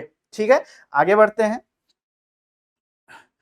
नेक्स्ट टॉपिक अगर हम आप आगे बढ़ेंगे तो हमने ये शायद बता दिया, ये हम लोग चर्चा कर चुके हैं। अब देखिए आपका नेक्स्ट जो सेक्शन है या सेगमेंट है वो है आपका हिस्ट्री, और हिस्ट्री में है पहले एंशिएंट हिस्ट्री। एंशिएंट में पहले स्टोन एज पढ़ा जाएगा, स्टोन एज से क्वेश्चन भी पूछे जाते हैं। उसके बाद इंडस वैली सिविलाइजेशन बहुत इंपॉर्टेंट है, जो कि पेपर के लिए हर एग्जाम में कम से कम 1 से 2 क्वेश्चन पूछे जाते हैं। उसके बाद आपका जो है वैदिक कल्चर, वैदिक सभ्यता से हम लोग क्वेश्चन पढ़ेंगे, जो कि बहुत इंपॉर्टेंट है। उसके बाद जो आपके रिलीजियस मूवमेंट थे खासकर एंशिएंट पीरियड में, और इसमें आपका बुद्धिज्म एंड जैनिज्म बहुत इंपॉर्टेंट है, ये भी हम आप जो है वो पूरा का पूरा कवर करेंगे। उसके बाद आपका क्या आ जाएगा, महाजनपदाज आ जाएंगे। मतलब कि महाजनपदाज की हम आप बात करेंगे कि महाजनपद जो है वो कैसे बने, क्या उनके बनने का कारण था, महाजनपद कितने थे, उनका कैपिटल क्या था और उनका स्पेसिफिक फीचर क्या था, ये पूरा का पूरा हम आप कवर करेंगे। उसके बाद देखिए प्राचीन काल में जो विदेशी आक्रमण हुए, दैट इज जो इन्वेजन हुआ, जो आपका फॉरेन इन्वेजन हुआ प्राचीन काल में, वो हम आप पूरा का पूरा जो है कवर करेंगे। जैसे आपके शक हो गए, जैसे आपके पहलो हो गए, जैसे आपके जो है अगर देखा जाए यूनानी हो गए, ये पूरा का पूरा हम आप जो है वो कवर करेंगे। ये इंपॉर्टेंट सेगमेंट है। उसके बाद आपका मौर्यन डायनेस्टी आता है। मौर्यन डायनेस्टी को भी हम लोग जो है बहुत अच्छे से पढ़ना है, क्योंकि मौर्यन डायनेस्टी से बहुत सारे क्वेश्चन पूछे जाते हैं। खासकर अशोका के टाइम का जो पार्ट है ये बहुत इंपॉर्टेंट है, चाहे इसका एडमिनिस्ट्रेटिव पार्ट हो, पॉलिटिकल पार्ट हो या इकोनॉमिक एंड कल्चरल पार्ट हो, ये बहुत इंपॉर्टेंट है। इसी के साथ आर्किटेक्ट वाला पार्ट बहुत इंपॉर्टेंट हो जाता है, तो ये पढ़ेंगे। उसके बाद संगम पीरियड है, जो कि संगम पीरियड का पूरा हमें अध्ययन करना है। फिर उसके बाद आपका पोस्ट जो है मौर्यन पीरियड को पढ़ना है। गुप्ताज आ जाते हैं, जो कि बहुत इंपॉर्टेंट है। इनका आपका जो है पूरा कल्चरल पार्ट तो बहुत इंपॉर्टेंट है, तो administrative political plus cultural part जो है, और इसी के साथ साथ इनका जो लिटरेचर है मतलब साहित्य है वो बहुत इंपॉर्टेंट है, ये भी पढ़ा जाएगा। उसके बाद आप आ जाता है गुप्तोत्तर, मतलब कि पूर्व मध्य काल में आते हैं, और इसमें हम आप जैसे हर्षवर्धन जैसे व्यक्ति का अध्ययन जो है वो करके यहाँ आ जाते हैं। तो ये हमें और आपको ध्यान में रखना है। कुछ जो है नॉर्थ और साउथ में जो स्टेट या प्रोविंशियल या प्रांतीय राज्य थे, उनका भी हमें अध्ययन करना है। तो ये पूरा हिस्ट्री का पार्ट है, जिसे हम और आप जो है वो कवर करेंगे। ठीक है, आगे बढ़ते हैं। मेडुअल हिस्ट्री है, इतने में ही मैं बताने की कोशिश किया हूं। अब अगर हम लोग मेडुअल हिस्ट्री की बात करें, तो मेडुअल हिस्ट्री में आप जो है भारत पर होने वाले शुरुआती दौर में जो विदेशी आक्रमण थे, इनका हम आप जो है वो कवर करेंगे, जो कि बहुत जो है इंपॉर्टेंट हो जाता है। जैसे इसी में हम आप जो है महमूद गजनवी का जो है आक्रमण पढ़ेंगे, इसी में गोरी का आक्रमण पढ़ेंगे, और उस समय भारत की स्थिति क्या थी, इसको जो है हम आप पूरा का पूरा कवर करेंगे। उसके बाद दिल्ली सल्तनत आ जाएगा। दिल्ली सल्तनत में हम लोग जो है आपका जो है गुलाम वंश से शुरू किया जाएगा, और गुलाम वंश से लेकर के पूरा का पूरा हम लोग जो है लोधी वंश तक जो है वो कवर करेंगे। और प्लस जितने स्वतंत्र प्रांतीय राज्य थे, चाहे आपका जौनपुर था, कश्मीर था, उधर साउथ में जो है आपका जो है जो पार्ट थे आपके बीजापुर था, आपका बरार था, है ना, ये सारे के सारे हम आप जो है वो कवर करेंगे। उसके बाद आपका सूफी एवं भक्ति आंदोलन बहुत पेपर के लिए इंपॉर्टेंट है। ये प्री और मेंस दोनों में पूछा जा रहा है, ध्यान दीजिएगा, प्री के पेपर में और जीएस के पेपर 1 में, जिसे हम आप जो है हिस्ट्री वाले पार्ट में पढ़ते हैं। तो ये आपका पूरा का पूरा सूफी एवं भक्ति आंदोलन कवर किया जाएगा। और फिर आ जाएगा आपका मुगल डायनेस्टी। मुगल डायनेस्टी से बहुत क्वेश्चन पूछे जाते हैं, और इस साल भी क्वेश्चन पूछा गया था मुगल डायनेस्टी से, तो ये भी जो है बहुत इंपॉर्टेंट है, इसको भी हम आप जो है वो कवर करेंगे। चलिए आगे बढ़ते हैं। हाँ, आगे हम आप बढ़ेंगे तो अब आपका आएगा मॉडर्न इंडिया, जो कि बहुत इंपॉर्टेंट है। मॉडर्न इंडिया का पार्ट अगर हम लोग देखें, तो सबसे पहले आपका होगा अराइवल यूरोपियन कंपनीज, मतलब कि जो यूरोपियन कंपनीज आई थी उनका अध्ययन हम लोग अच्छे से करेंगे। कौन सी कंपनी कब आई, कैसे आई, यहाँ कहाँ पे अपनी जो है उन्होंने फैक्ट्री बनाई, कहाँ पर स्टेब्लिश किया, कहाँ फोर्टिफिकेशन किया, पूरा का पूरा। उसके बाद छोटा सा एक सेगमेंट आ जाता है बीच में, जिसमें हम डिक्लाइन ऑफ मुगल एम्पायर पढ़ते हैं। मगर मुगल का जो है लगभग जो डिक्लाइन था, उस डिक्लाइन के पीरियड में जो इनके कुछ जो है शासक थे, उनका हम लोग अध्ययन जो है वो करेंगे। बहादुर शाह जफर तक हम लोग इसको कवर करते हैं। उसके बाद फिर जो नवीन राज्यों का उदय हुआ, बहुत इंपॉर्टेंट। उस समय मतलब अगर हम उस समय की बात करें, तो बहुत सारे जो है वो किंगडम, मतलब न्यू किंगडम जो है वो मतलब जिनका राइज हुआ, अब उसमें अगर देखा जाए अवध हो गया, आपको अवध पढ़ना है, बहुत इंपॉर्टेंट है। हैदराबाद है, ये आपका इंपॉर्टेंट हो जाता है। उसी समय जो है हैदराबाद अगर हम लोग देख लें, उसके बाद बंगाल जो कि बहुत इंपॉर्टेंट हो जाता है, ये हम लोग कवर करेंगे। अच्छा, अब इधर उसके बाद 1757 टू 1857 के बीच में जितने आपके क्या हुए हैं, रिवोल्ट हुए हैं, बहुत इंपॉर्टेंट है। ये रिवोल्ट हुए हैं, जातीय रिवोल्ट हुए हैं, सामाजिक रिवोल्ट हुए हैं, है ना, ये आपके लिए बहुत धार्मिक रिवोल्ट हुए हैं, ये आपके लिए बहुत इंपॉर्टेंट है। जैसे हमें और आपको सन्यासी रिवोल्ट मतलब सन्यासी विद्रोह की हम लोग जो है यहाँ पे चर्चा करेंगे। तो इस तरीके से बहुत सारे रिवोल्ट हैं और इनका यूपी पीसीएस यूपी आरओ में बहुत इंपॉर्टेंट हो जाता है, क्योंकि इसका ये ज्यादातर क्रोनोलॉजी पूछते हैं। मतलब 4 जो है विद्रोह का नाम, रिवोल्ट का नाम देते हैं और उनको सीक्वेंस से लगाइए कौन कब हुआ। तो ये बहुत इंपॉर्टेंट है, यहां हम आप बाकायदा बहुत अच्छे से कवर करेंगे। चलिए आगे बढ़ते हैं।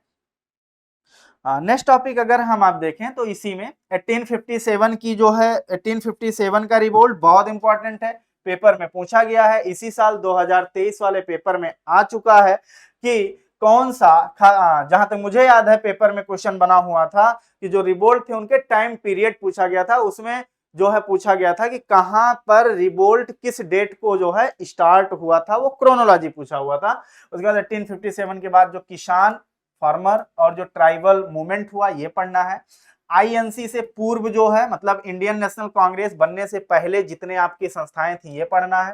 कांग्रेस और इसके इंपॉर्टेंट अधिवेशन मतलब सेशन पढ़ने हैं, बहुत इंपॉर्टेंट है।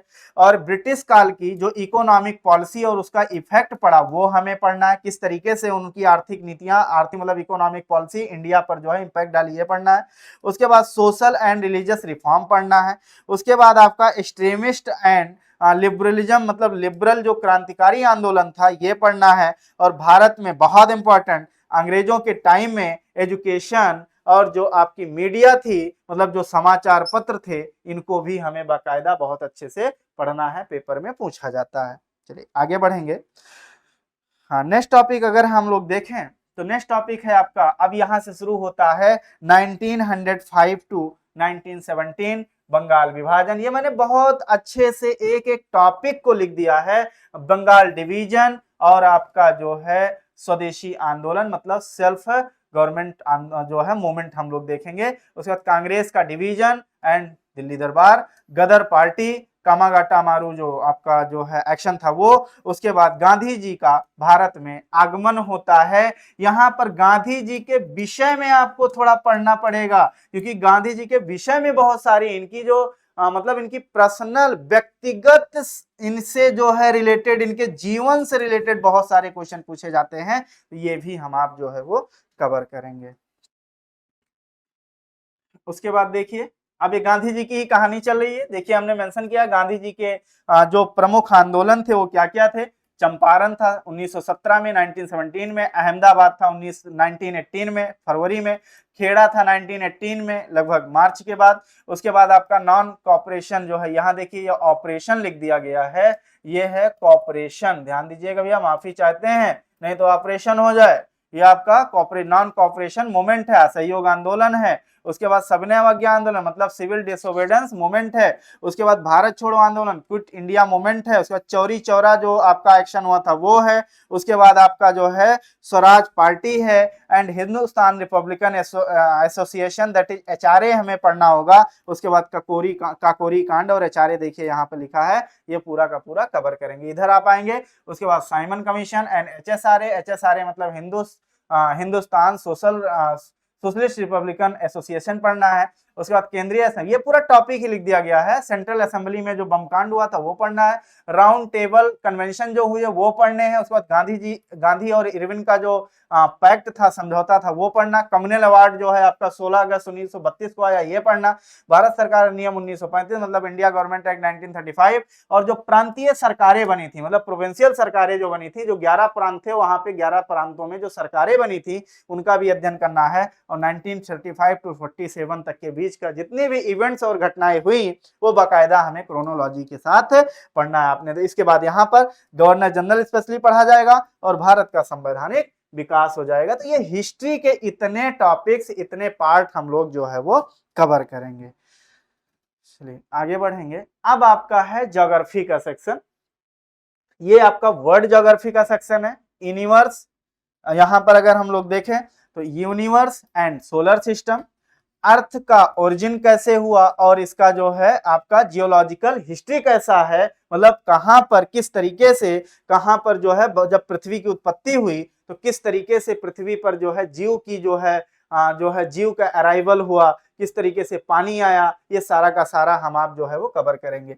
उसके बाद ये थोड़ा सा वर्तनीय अशुद्धि है, ये आपका पृथ्वी है, ये पृथ्वी लिख उठा है, माफी चाहते हैं, पृथ्वी है। पृथ्वी की आंतरिक संरचना, मतलब अर्थ का जो इंटरनल स्ट्रक्चर है, इंटीरियर पार्ट है, उसका अध्ययन करना है कि पृथ्वी कहां पर सॉलिड है, कहां पर लिक्विड या प्लाज्मा फॉर्म में है और कहां पर जो है ये आपके गैसियस पार्ट में, ये पूरा पढ़ना है। उसके बाद अर्थ का जो है रिलीफ पढ़ने, ऊंचाई मतलब रिलीफ, जिसमें माउंटेन पढ़ना है, प्लेट्यू पढ़ना है, प्लेन पढ़ना है। उसके बाद आपका जो है चट्टान मतलब हुआ, इसको आपको रॉक्स पढ़ना है। रॉक्स, ये रॉक्स चट्टान एवं शैलें, और इसमें हम आप पढ़ेंगे इग्नियस रॉक्स क्या होती है, सेडिमेंट्री रॉक्स क्या होती है और मेटामॉर्फिक रॉक्स क्या होती है, इनका फीचर क्या है, ये पूरा का पूरा हम आप कवर करेंगे। उसके बाद प्लेट टेक्टोनिक थ्योरी। अब देखिए इस टॉपिक को मैंने यहीं पर स्पेशली एक टॉपिक बना कर रखा है। इसका कारण यह है कि जब आप मेंस लिखने जाएंगे तो मेंस के पेपर नंबर 1 में ज्योग्राफी वाले सेक्शन में डायरेक्ट क्वेश्चन पूछा गया है कि प्लेट टेक्टोनिक्स थ्योरी को एक्सप्लेन करिए, मतलब एक्सप्लेन प्लेट टेक्टोनिक्स थ्योरी, ये आपका डायरेक्ट इसका एक्सप्लेनेशन पूछा गया है। और अर्थ पर जो अर्थ का रिलीफ है, जो अभी हमने बताया था उच्चावच, इसके बनने में इसका क्या रोल है, तो इसलिए पूरा टॉपिक ही मैंने रखा हुआ है कि हम आप बाकायदा इसको अच्छे से पढ़ेंगे। उसके बाद भैया नेक्स्ट टॉपिक आपका होगा वो है भूकंप एवं ज्वालामुखी, that is earthquake and volcano. यहां से बहुत सारे क्वेश्चन जो है वो पूछे जाते हैं, तो ये भी हमें ध्यान में रखना है। चलिए आगे बढ़ेंगे। नेक्स्ट टॉपिक अगर हम लोग देखें तो वो है आपका क्लाइमेटोलॉजी। क्लाइमेटोलॉजी में अगर देखा जाए तो आपको एटमॉस्फेयर पढ़ना है। एटमॉस्फेयर बहुत क्वेश्चन पूछा जाता है। ह्यूमिडिटी पढ़नी है, किस तरीके से क्लाउड का फॉर्मेशन होता है, और रेनफॉल पढ़ना है। उसके बाद air pressure and air winds पढ़ना। जब हम एयर प्रेशर बोलें तो ये पूरा एयर प्रेशर आएगा, इसमें एयर प्रेशर बेल्ट और जो है एयर प्रेशर कैसे बनता है, और फिर पवन का मतलब हवाओं का या विंड्स का ओरिजिन कैसे होता है, ये पूरा कोरियोलिस फोर्स क्या होता है, फेरल लॉ क्या होता है, ये पूरा का पूरा पढ़ेंगे। और ये है भैया आपका जो है ये है साइक्लोन, ये हमें पढ़ना है, एंड एंटी साइक्लोन, ये हम लोग जो है टॉपिक इसमें जो कि क्लाइमेटोलॉजी का पार्ट है। हाँ, ये मेन टॉपिक्स हैं, ये आपको एक ओवरव्यू मिल रहा है कि क्या क्या पढ़ना होता है इस सब्जेक्ट में। जब आप इसमें आप जब एटमॉस्फेयर पढ़ने जाएंगे तो इसके सब टॉपिक बहुत मिलेंगे, जैसे एटमॉस्फेयर का कंपोजिशन क्या होता है, स्ट्रक्चर क्या होता है ना, एटमॉस्फेयर के लेयर्स क्या हैं, स्ट्रेटोस्फेयर, ये सारे स्ट्रेटोस्फेयर आपका जो है देखा जाए तो troposphere, stratosphere, mesosphere, ionosphere, exosphere, ये पूरा का पूरा हम लोग कवर करेंगे। तो ये आपको एक राउंड में हम बता रहे हैं, एक मोटा मोटा ये हमें आपको टॉपिक बता रहे हैं कि ये हमें और आपको पढ़ना होता है, ठीक है। उसके बाद जब हम आप आगे बढ़ेंगे तो आ जाएंगे ओशियनोग्राफी में, दैट इज हम लोग बात करेंगे समुद्र मतलब ओशियन, जलमंडल की जब हम बात करेंगे तो ये हम आप पढ़ेंगे। एक तो ये होगा महासागरीय नितल, मतलब जो आपका ओशियन, जो ओशियंस हैं उन ओशियंस का जो है रूप कैसा है, कहाँ जो है वो ओशियन में कहाँ ढाल होता है, स्लोप होता है, ग्रेडियंट होता है, कहाँ पर मैदान क्षेत्र होता है, कहाँ गहराई ज्यादा होती है, एक पूरा हम लोग कवर करेंगे। उसके बाद देखिए अभी हिंदी में लिख गया है जबकि इंग्लिश में ही बताया जाएगा। ये ओशियनिक सैलिनिटी की बात कर रहा है कि ओशियन में सैलिनिटी कैसे होती है, मतलब कहां पर आपके सॉल्ट की मात्रा ज्यादा है, कहां कम है, कहां ज्यादा है तो क्यों है, कम है तो क्यों है, ये पढ़ा जाएगा। और ये इंपॉर्टेंट हम आपको बता दें, ये टॉपिक पूरा आप पढ़ेंगे, ये आपके मेंस के लिए बहुत इंपॉर्टेंट है। पेपर नंबर 1 जीएस मेंस में बहुत इंपॉर्टेंट है, डायरेक्ट सवाल पूछा गया है। कि महासागरीय लवणता मतलब ओशियनिक सैलिनिटी में ग्रेडियंट मतलब अंतर डिफरेंस होने का कारण क्या है, वो कारण पूछा गया है, तो ध्यान में रखना है। टेम्परेचर पढ़ना है। और भैया जब ओशियन होगा तो ओशियन में जब लहरें आएंगी, टाइडल आएगा, तो कुछ ना कुछ ओशियन से चीजें आकर के उसके जो है कोस्ट या किनारे पर लगेगा, उसे ही हम आप कहेंगे सेडिमेंटल, या इसे ही प्रेसिपिटेशन, या इसे ही निक्षेप कहा जाएगा। उसके बाद महासागरीय तरंग मतलब वही मैंने बोला कि वेव्स पढ़ा जाएगा। ठीक है। और धाराएं बहुत इंपॉर्टेंट है। करंट जो चलती हैं, कौन सी कोल्ड करंट है, कौन सी वार्म करंट है, कौन पैसिफिक में चलती है, कौन अटलांटिक, समथिंग, ये पूरा पढ़ा जाए। और उसके बाद स्पेशली एक टॉपिक हम लोग मैपिंग का ये हो जाएगा, वर्ल्ड के जितने इंपॉर्टेंट ओशियन और आपके सी हैं ये हम आप जो है पूरा कवर करेंगे। चलिए आगे बढ़ते हैं। नेक्स्ट टॉपिक अगर हम लोग देखें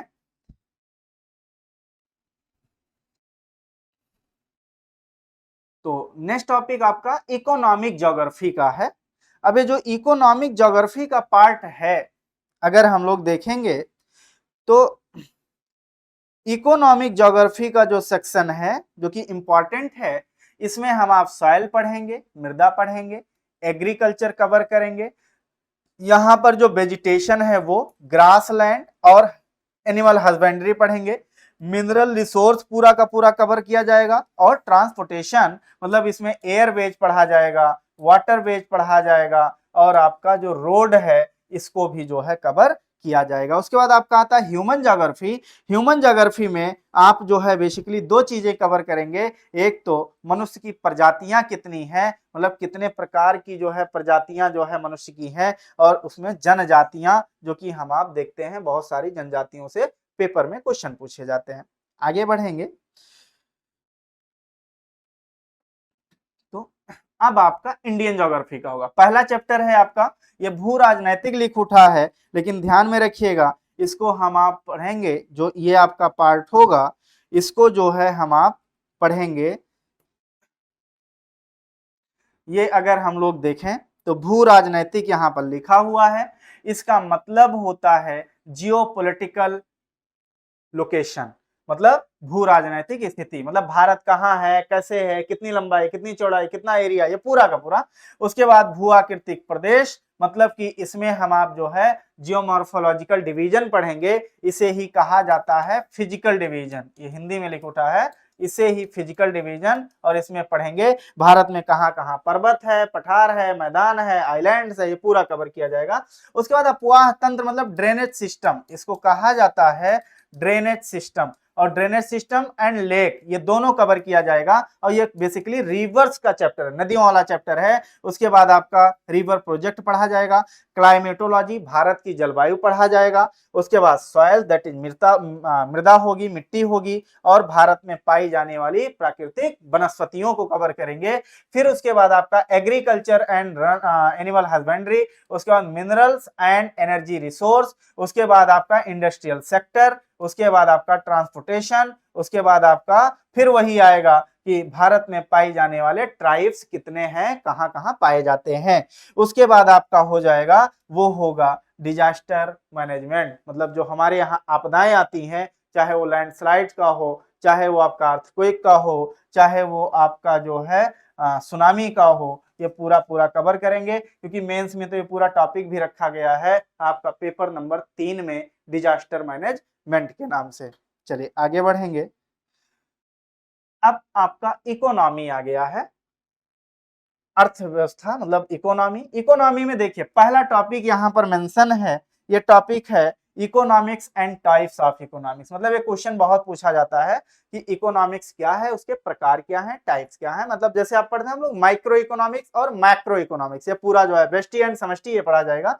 उसके बाद इकोनॉमिक्स के सेक्टर कौन से हैं इकोनॉमी के, और उसके बाद टाइप्स ऑफ इकोनॉमी पढ़ी जाएगी। यहाँ पर 3 टाइप्स के रूप में पढ़ा जाएगा कि इकोनॉमी कौन सी ओपन इकोनॉमी, कौन सा क्लोज्ड इकोनॉमी। उसके बाद इसी में हम आप देखेंगे तो कंट्रोल के बेसिस पे हम आप देखते हैं तो आपका जो है कैपिटलिज्म होता है, सोशलिज्म होता है, सोशलिस्ट इकोनॉमी, कैपिटलिस्ट इकोनॉमी, और उसके बाद आपका मिक्स इकोनॉमी, ये पूरा का पूरा कवर किया जाए। आर्थिक नियोजन आज भी क्वेश्चन पूछा जाता है। इकोनॉमिक प्लानिंग ये 5 ईयर प्लान से रिलेटेड है, 5 ईयर प्लान जो हम लोग पढ़े हैं उससे रिलेटेड है। उसके बाद जो है आपका फिस्कल पॉलिसी, आपका बजट वाला चैप्टर है, इसी में हम आप बजट का पूरा कवर करेंगे, ठीक है। उसके बाद आपका एग्रीकल्चर एवं एग्रीकल्चर एंड एग्रीकल्चरल जो है आपका जो है ये हो जाएगा प्रसंस्करण, मतलब कि जो यहाँ पर अगर देखा जाए तो प्रोसेसिंग है ना, ये टर्मिनोलॉजी जो है ये मिस्टेक है, ध्यान में रखिएगा। ये जो है ये आपका प्रोसेसिंग की बात होगी, ये पूरा का पूरा हम लोग जो है वो कवर करेंगे। उसके बाद आपका होगा ये है आपका करेंसी एंड बैंकिंग, ये पूरा चैप्टर जो है ये बैंकिंग का है, ये हम आप कवर करेंगे, बैंकिंग से रिलेटेड, ये बहुत इंपॉर्टेंट है, पेपर के लिए इंपॉर्टेंट है। उसके बाद इंडस्ट्रियल सेक्टर, जो कि भारत में इंडस्ट्रियल सेक्टर की बात करेंगे इकोनॉमी के पॉइंट ऑफ व्यू से, ठीक है। उसके बाद आपका जो है इकोनॉमिक जितनी इंस्टीट्यूशन है इसको पढ़ा जाएगा। और लास्ट टॉपिक यहाँ पर मेंशन है, इंडिया का जो ट्रेड है वो चाहे फॉरेन ट्रेड हो और जो फॉरेन पॉलिसी है ये हम लोग जो है पूरा कवर करेंगे, मतलब कहाँ पर फ्री ट्रेड एग्रीमेंट है, कहाँ पर किस तरीके का ड्यूटी लगता है, किस देश के साथ हमारा कितना ट्रेड है, ये का पूरा हम आप इसी में कवर करेंगे। चलिए नेक्स्ट टॉपिक अगर हम लोग देखें तो अब ये हो गया है आपका साइंस का, जिसमें ये टॉपिक है आपका फिजिक्स का, देखा जाए फिजिक्स का टॉपिक है। अब ये जो आपका फिजिक्स का टॉपिक है इसमें देखा जाए तो सबसे पहले मैकेनिक्स है, ये क्या है भैया, ये है मैकेनिक्स, यांत्रिकी मतलब मैकेनिक्स। इसमें क्या पढ़ेंगे, इसी में हम आप मेजरमेंट पढ़ेंगे, इसी में हम आप मोशन पढ़ेंगे, इसी में हम आप जो है सिंपल हार्मोनिक मोशन पढ़ेंगे, इसी में हम आप ग्रेविटी पढ़ेंगे। तो ये पूरा का पूरा टॉपिक जो है वो कवर होगा जो है मैकेनिक्स में। उसके बाद नेक्स्ट है आपका साउंड, जो कि बहुत इंपॉर्टेंट है, पेपर के लिए इंपॉर्टेंट है, यहाँ पे हम लोग पूरा साउंड कवर करेंगे। उसके बाद लाइट है, मतलब कि चैप्टर जो है वो लाइट का है, हर साल यहाँ से क्वेश्चन पूछा जाता है। उसके बाद हीट पढ़ा जाएगा, हीट से भी रिलेटेड क्वेश्चंस आते हैं। उसके बाद आपका जो है इलेक्ट्रिसिटी, दैट इज विद्युत की पढ़ी जाएगी। और इलेक्ट्रॉनिक फिजिक्स बहुत इंपॉर्टेंट हो गया है अब, क्योंकि इलेक्ट्रॉनिक फिजिक्स से भी जो है बहुत सारे क्वेश्चन जो है वो पूछे जा रहे हैं। और नेक्स्ट टॉपिक है आपका मॉडर्न फिजिक्स, मॉडर्न फिजिक्स से भी हमें और आपको ढेर सारे क्वेश्चन करने होंगे, क्योंकि पेपर में क्वेश्चन पूछा जा रहा है। आप देखिए पूछा जाता है कि जो है आपका चिप से रिलेटेड क्वेश्चन पूछा है, तो आदि आदि यहाँ से बहुत सारे क्वेश्चन, और ये मिसलिनियस है, इसको भी जो है हम लोग जो है यहाँ पर देखेंगे। चलिए आगे बढ़ते हैं। नेक्स्ट टॉपिक अगर हम लोग देखें तो जो नेक्स्ट टॉपिक है आपका वो बायोलॉजी का है। देखिए बायोलॉजी का टॉपिक है, एक तो टॉपिक यही बहुत इंपॉर्टेंट है कि ब्रांचेज ऑफ बायोलॉजी बहुत पूछा जाता है, साइटोलॉजी में क्या पढ़ा जाता है ना, आपका जो है देखा जाए ऑन्कोलॉजी में क्या पढ़ा जाता है ना, आप इसमें देखेंगे तो मायोलॉजी में क्या पढ़ा जाता है, हर्पेटोलॉजी में क्या पढ़ा जाता है। तो ये पूरा एक टॉपिक ही पढ़ना होगा, क्योंकि आपका यूपीपीसीएस और यूपीआरओ में यहां से बहुत सवाल पूछे जाते हैं, ये बायोलॉजी के पहला चैप्टर होगा। उसके बाद भैया सेल साइंस, या इसी को हम आप कह देते हैं साइटोलॉजी, साइटोलॉजी से भी क्वेश्चन पूछा जाता है कि सेल का ऑर्गन क्या होता है, सेल कितने टाइप्स की होती हैं, और इसी में हम लोग देखेंगे कि जो सेल्स हैं उनके ऑर्गन का क्या जो है वो मैकेनिज्म है। देखा जाए लाइसोसोम को जो है हम लोग नाम देते हैं जो है, जहां पर जो है सुसाइड बैग के नाम से, माइटोकॉन्ड्रिया को जो है एनर्जी का पावर हाउस के नाम से जाना जाता है ना। तो यहाँ पर देखा जाए तो बहुत सारे क्वेश्चन जो है वो पूछे जाते हैं, ये हमें जो है ध्यान में रखना है। उसके बाद human body structure, human body structure मतलब मनुष्य के शरीर का हमें अध्ययन करना होगा, और इसी में हम आप पढ़ेंगे जितने सिस्टम होते हैं, मतलब कौन कौन से मानव शरीर के सिस्टम है, रिस्पायरेटरी सिस्टम क्या होता है आपका जो है, उसमें कौन कौन से ऑर्गन होते हैं। इसमें हम आप पढ़ेंगे जो है आपका जो है डाइजेस्टिव सिस्टम क्या होता है, ऑर्गन पढ़ेंगे, एक्सेक्रेटरी सिस्टम क्या होता है, ऑर्गन पढ़ेंगे, पूरा का पूरा कवर किया जाएगा। उसके बाद आपका न्यूट्रिशन एंड डिजीज भी अब बहुत इंपॉर्टेंट है, न्यूट्रिशन में हम लोग कार्बोहाइड्रेट, प्रोटीन्स, विटामिन है ना, फैट्स, ये इसका अध्ययन करेंगे। और उसके बाद अगर हम लोग देखें तो इसी में डिजीज का हम लोग अध्ययन करेंगे कि जो है डिजीज कितने प्रकार की जो है वो होती हैं, ये हम लोग कवर करेंगे। उसके बाद भी आ जाएंगे हम लोग बॉटनी में आ जाएंगे, तो बॉटनी में जब आप आएंगे तो क्लासिफिकेशन ऑफ प्लांट किंगडम, ये हम आप पढ़ेंगे। उसके बाद जो है आपके प्लांट फिजियोलॉजी। प्लांट फिजियोलॉजी मतलब यही हुआ, जैसे यहाँ पर ह्यूमन फिजियोलॉजी मतलब ह्यूमन बॉडी स्ट्रक्चर, वैसे यहाँ पर हम लोग प्लांट्स के भी जो है वो जो है फिजियोलॉजी अध्ययन करेंगे कि प्लांट्स का शरीर कैसे बना होता है। उसके बाद प्लांट से रिलेटेड जो है क्या होगा, डिजीज, कौन से डिजीज होते हैं, उनका पोषण कैसे होता है, किसकी कमी से कौन सा डिजीज हो जाता है। और यहाँ पर आपका मिसलिनियस होगा कि जब ये पूरा पढ़ लेंगे तो हम लोग कुछ मिसलिनियस क्वेश्चन भी जो है वो कवर जो है वो करेंगे। आई बात समझ में। फिर आगे हम लोग बढ़ते हैं तो आपका जो नेक्स्ट टॉपिक होगा और वो टॉपिक है केमिस्ट्री, जो कि थोड़े में लिख करके हम लोग खत्म कर दिए हैं। एक तो फिजिकल केमिस्ट्री, फिजिकल केमिस्ट्री में हम आप यही पढ़ेंगे इलेक्ट्रोलाइट्स क्या होते हैं, एसिड क्या होते हैं, एसिड का कैरेक्टर क्या होता है, बेस क्या होता है, ये पूरा का पूरा यहाँ। उसके बाद अकार्बनिक दैट इज इनऑर्गेनिक केमिस्ट्री में, इनऑर्गेनिक में हम आप जो है जो चीजें हैं जैसे आपके जितने भी मिनरल से रिलेटेड कंपाउंड्स हैं, मिनरल सॉल्ट हैं, इनका अध्ययन और हमारी लाइफ में क्या जरूरत है ये पढ़ा जाएगा। और अकार्बनिक यहाँ भी ये आपका जो है ये जो है ये अकार्बनिक है, ये जो है लिखने में जो है ये त्रुटि हुई है, ये है आपका कार्बनिक। ऊपर है अकार्बनिक और नीचे है ये कार्बनिक, मतलब कि ऑर्गेनिक केमिस्ट्री। ऑर्गेनिक में हम आप कार्बन से रिलेटेड बहुत सारी चीजें पढ़ेंगे और यहाँ से जो है बहुत सारे क्वेश्चन पूछे जाते हैं। और उसके बाद आपका क्या आएगा, मिसलिनियस आएगा। तो इतने टॉपिक्स अगर हम लोग देखें तो ये है आपका जो कि जीएस का पार्ट है। इतने टॉपिक हमें और आपको जो है वो कवर करने होते हैं। अब जरा ध्यान दीजिए, हमने आपको जीएस में वो सारे टॉपिक्स आपके सामने रखे जिसे कॉमन फॉर्म में या कॉमनली हम आप बोलते हैं कि ये जीएस है। अब जितना टॉपिक हमने यहां आपको बताया ये हर एग्जाम में यही टॉपिक कवर किया जाता है। बस अंतर इतना है कि जब आप वनडे एग्जाम देने जाएंगे तो इसी टॉपिक में से कोई क्वेश्चन बनेगा जो वन लाइनर में होगा और 4 ऑप्शन दिए होंगे, डायरेक्टली 4 में से कोई एक ऑप्शन आपका सही होगा। वनडे की बात बताया। अब आप कोई एग्जाम थोड़ा सा अपर हायर एग्जाम देते हैं, मैं बार बार कह रहा हूं यूपी पीसीएस और यूपी आरओ लाइक। अब आप यहां जाएंगे तो टॉपिक सारे यही हैं, लेकिन वहां क्वेश्चन पूछने का तरीका जो है थोड़ा बदल जाएगा। वहां इसी टॉपिक से शायद 2 स्टेटमेंट लिख देंगे और कहेंगे इसमें से कौन सा स्टेटमेंट इनकरेक्ट है या करेक्ट है। मतलब यहां हमें थोड़ा कंसेप्चुअल पढ़ना पड़ेगा, थोड़ा बहुत केयरफुल होकर के पढ़ना पड़ेगा।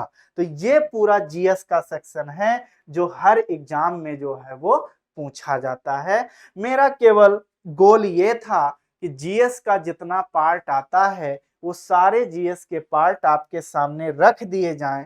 अब उसमें से हम अपने अकॉर्डिंग, जरूरत के अकॉर्डिंग हम आप पूरा का पूरा जो है वो कवर कर लेंगे। इतनी बात उम्मीद करते हैं कि आप हमारी इतनी बातें जो है वो समझ गए होंगे। अब एक बात बता दें कि ये जो हम आप पढ़ेंगे इतने टॉपिक्स रखे गए हैं, मैंने पहले बताए हैं कि हम आप बहुत कॉम्प्रिहेंसिव पढ़ेंगे, मतलब वन लाइनर टाइप में नहीं पढ़ेंगे। हम आप उसको इतना ज्यादा इलाबरेट करके पढ़ लेंगे कि हमें उसके बाहर अगर कोई भी क्वेश्चन आता है तो हम अपना कॉन्सेप्ट और इतना ज्यादा डीप में पढ़े होंगे कि डायरेक्ट क्वेश्चन ना अगर पूछा गया हो तो इनडायरेक्ट क्वेश्चन को भी हम टच कर ले जाएंगे। इतना डीप में जो है हम लोग ये कवर करेंगे। बात समझ गए होंगे। अब अगर देखा जाए तो हम यहां पर हमने इतने टॉपिक्स आपको बताया और मैंने पहले बोल रखा है कि टारगेट हमारा अपर कैफ है यूपी पीसीएस। ये बैच लॉन्च हो रहा है टारगेटेड यूपी पीसीएस और यूपी आरओ के लिए। उसके बाद ये अपर कैप है, किसी चीज का अपर कैप बताता है कि हम कहां तक कर सकते हैं। तो इसके नीचे जितने एग्जाम होंगे वो अपने आप हो जाएंगे, क्योंकि जब हम इतना इस एग्जाम के ओरिएंटेड या इस एग्जाम को टारगेट बनाकर जब हम मैटर सामने हम लोग रखेंगे तो छोटे एग्जाम या वनडे एग्जाम तो आराम से हो जाएंगे। तो किसी को डरने की, किसी को परेशान होने की जरूरत नहीं है। हमारा टारगेट बड़ा है और छोटे टारगेट हम आप धीरे धीरे क्या कर ले जाएंगे, अचीव कर ले जाएंगे। किसी तरीके की कोई समस्या जो है वो नहीं होगी।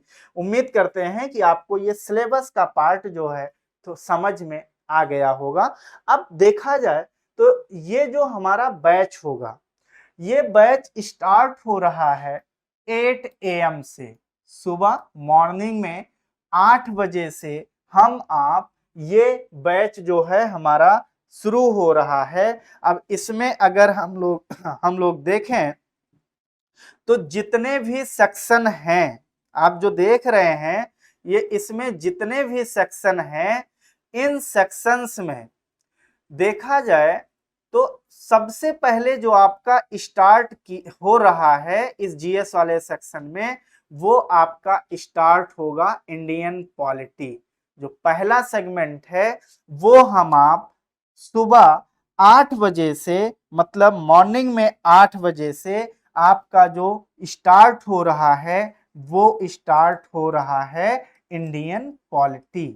पहले ये सेगमेंट हम आप कवर करेंगे, पॉलिटी का सेक्शन हम आप बाकायदा अच्छे से जो है वो कवर करेंगे। और हमने बार बार बोला कि पॉलिटी जिसको कुछ भी नहीं समझ में आ रहा होगा, वैसे हमारा मानना है कि सामान्य जानकारी, सामान्य ज्ञान सबको होता है। ऐसा नहीं है कि किसी को बहुत होता है, किसी को होता ही नहीं है। सामान्य रूप से पता सबको होता है, बस कोई उसको रिक्वायरमेंट के अकॉर्डिंग एनालिसिस नहीं कर पाता, कोई कर ले जाता है। तो परेशान ना होइएगा, एक बार आप इंडियन पॉलिटी पढ़कर देखिए और फिर आप ही खुद कहेंगे कि पॉलिटी का सेक्शन जीएस में सबसे आसान है, क्योंकि हमारा पढ़ने और पढ़ाने का जो तरीका है वो बहुत अलग है। तो सुबह 8 बजे से आप सब लोग जो है ज्वाइन करेंगे सेशन को, और पॉलिटी हम आप शुरू करेंगे। और जिसका गोल, जिसकी जो है चाहत एसडीएम बनने की है, ध्यान दें, एसडीएम बनने की है या सेक्रेटरिएट में आरओ बनने की है, वो एक पल भी देरी नहीं लगाएगा। वो 8 बजे सुबह इस बैच को ज्वाइन करेगा और इतना भरोसा रखिए कि कुछ 10 दिन बाद ही आपके अंदर वो कॉन्फिडेंस आएगा कि आपके मन में शुरू हो जाएगा कि 2024 में हम अपना गोल अचीव कर ले जाएंगे। क्योंकि यूपी पीसीएस एसडीएम पोस्ट के लिए 2024 और आरओ जिसको सेक्रेटरिएट की अच्छी वाली जॉब चाहिए होगी, वो आपका आरओ वो 2023 में अचीव कर ले जाएगा। ये सिलेबस था। बहुत जल्द ही आपके लिए यूपी पीसीएस, ध्यान दीजिएगा, यूपी पीसीएस का जो सिलेबस है वो सिलेबस बहुत जल्दी से जल्दी हम डिस्कस करने वाले हैं। सिलेबस में एक एक लाइन हम समझाने वाले हैं कि हमें क्या क्या कवर करना है। एक दिन आपका यूपी पीसीएस का सिलेबस डिस्कस करेंगे, और एक दिन आपका आरओ का सिलेबस जो है वो डिस्कस होगा।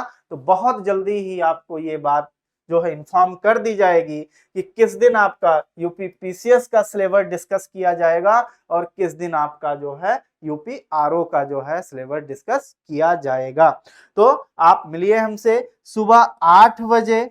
8 बजे से आपकी जो शुरू होने जा रहा है targeted batch UP PCS, UP RO, UP triple SC, other state के जो आपके एग्जाम हैं वो शुरू होने जा रहा है सुबह 8 बजे से। इंडियन पॉलिटी शुरू करने जा रहा हूं, और ज्वाइन करिए और पॉलिटी पढ़ने का जो है लुत्फ लीजिए। किस तरीके से क्वेश्चन पेपर में क्वेश्चन आते हैं और कैसे और हमें और आपको पढ़ना है। तो इतनी बात हमने आपके सामने रखी और एक बार फिर से हम बोल रहे हैं कि सुबह 8 बजे आप जो है ज्वाइन कीजिए और इंडियन पॉलिटी को आप पढ़ना शुरू करिए। जस्ट आपको अदर सब्जेक्ट अदर टॉपिक्स भी शुरू कर दिए जाएंगे। सुबह 8 बजे से हमारा ये बैच आप ज्वाइन करिए। वो है आपका, हमने कहा कि ये आपका शुरू होने जा रहा है इंडियन पॉलिटी। ध्यान दीजिएगा, बैच में अगर आप ध्यान देंगे तो ये जो है यहाँ पर मेंशन भी है, आप देख रहे हैं हमारा बैच है फाउंडेशन बैच 3.0। ये फाउंडेशन बैच मतलब इसलिए ये है क्योंकि इसमें वो कैंडिडेट आराम से जो है इसको ज्वाइन कर सकते हैं जिनका अभी कुछ भी पढ़ा नहीं हुआ है, इसीलिए इसका फाउंडेशन नाम दिया गया है। तो इसमें 0 से शुरू होगा और 100 तक जाएंगे, मतलब शुरू में 0 से करूंगा और 100 तक जाऊंगा। दैट इज छोटी से छोटी बात बताऊंगा और बड़ी से बड़ी, जहां पर पूरा टॉपिक एंड हो जाएगा, जहां पर संविधान के विशेषज्ञ सोचना बंद कर देंगे, वहां मैं आपको ले जाकर के छोड़ दूंगा। मतलब जिसके बाद पॉलिटी में कुछ ना बचेगा वहां तक हम आप जो है वो कवर करेंगे। तो आप लोग जल्द से जल्द सुबह 8 बजे से ज्वाइन कीजिए। हमारा जो है नया बैच फाउंडेशन बैच 3.0 और इंडियन पॉलिटी से जो है वो स्टार्ट होने जा रहा है। बार बार बोल रहा हूं कि यूपीपीसीएस और यूपीआरओ टारगेटेड बैच है, प्लस वनडे एग्जाम तो आप चुटकियों में निकालेंगे क्योंकि यहाँ पर इतने कंटेंट दिए जाएंगे और पढ़ने का तरीका बताया जाएगा कि आपको कुछ भी प्रॉब्लम जो है वो नहीं होगी। चलिए इसी बात पे जो है अब बात रखते हैं, मिलते हैं ब्रेक के बाद सुबह 8 बजे।